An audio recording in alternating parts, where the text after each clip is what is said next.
Dans cette troisième vidéo, on vous parle de la transition entre le jeu et le chant en théâtre musical.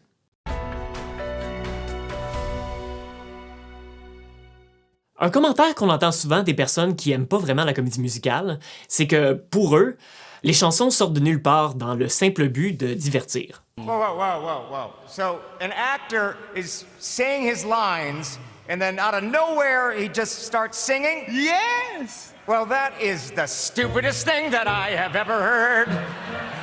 On n'a pas le choix d'être un peu d'accord avec eux.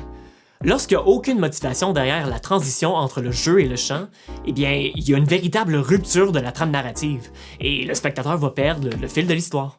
Par contre, lorsqu'elle est motivée, la transition vers la chanson peut transporter le propos narratif. Une pièce qui le fait merveilleusement bien, à notre avis, c'est Je suis William de Théâtre Le Clou. Et si William Shakespeare avait eu une sœur? C'est la prémisse que Rebecca Deraspe a explorée pour écrire cette pièce mise en scène par Sylvain Scott avec la musique de Benoît Landry et Chloé Lacasse. Margaret Shakespeare écrit la nuit, car à l'époque, les autrices, considérées comme des sorcières, étaient exécutées. Lorsque son frère William découvre les incroyables récits qu'écrit sa sœur, celui-ci ne peut s'empêcher de les partager au monde entier. L'équipe de Théâtre Le Clou nous a fourni la captation de la pièce, afin de vous présenter des extraits pour expliquer des principes derrière la transition entre le jeu et le chant.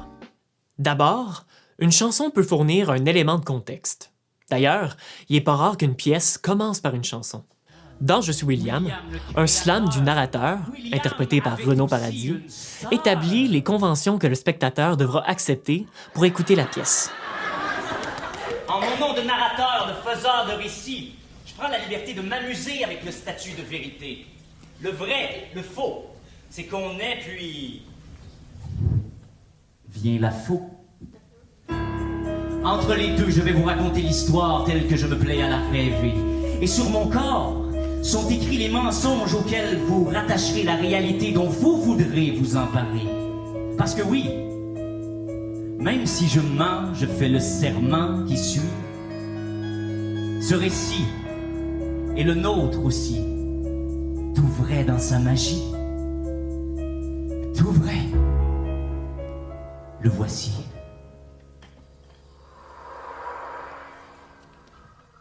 Ensuite, lorsque l'émotion d'un personnage est trop intense, il doit l'exprimer d'une façon augmentée.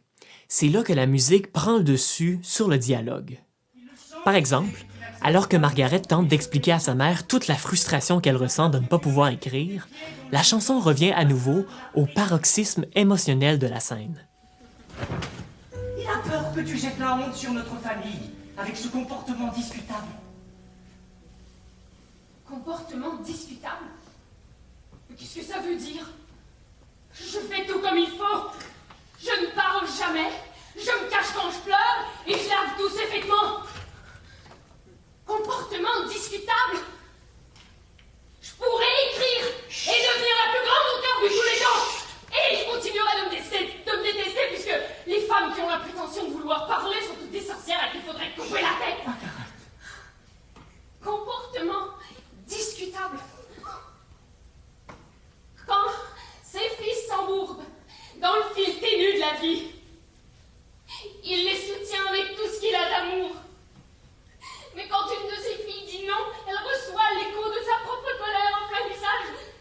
Et c'est moi qui ai le comportement discutable.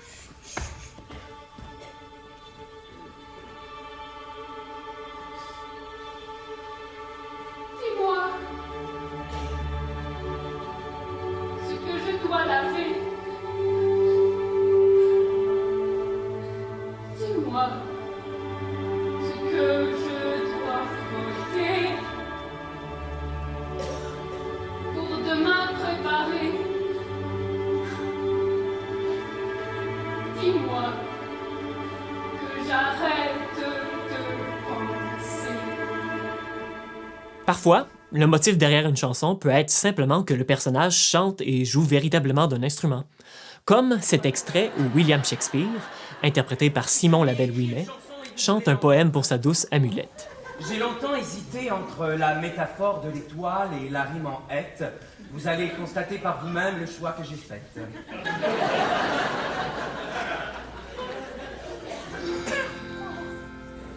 Ô amulette, brave femme, jamais aux oubliettes. Tu n'es pas une allumette, tu n'es pas une silhouette, tu n'es pas une andouillette, non, non, tu n'es pas une amourette.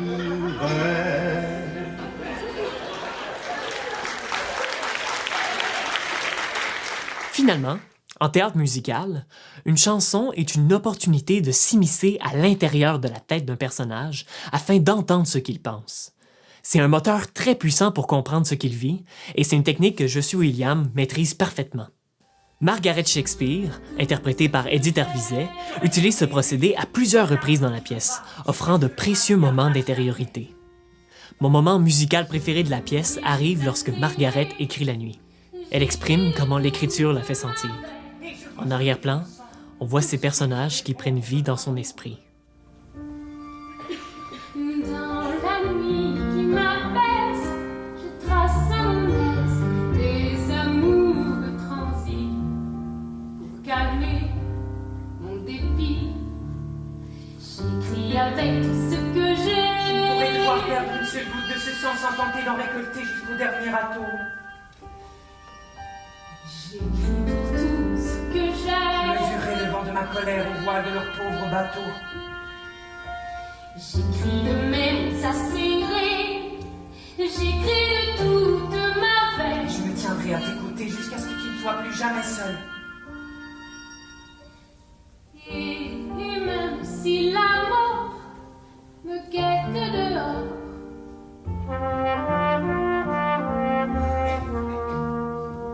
je respire seul ici.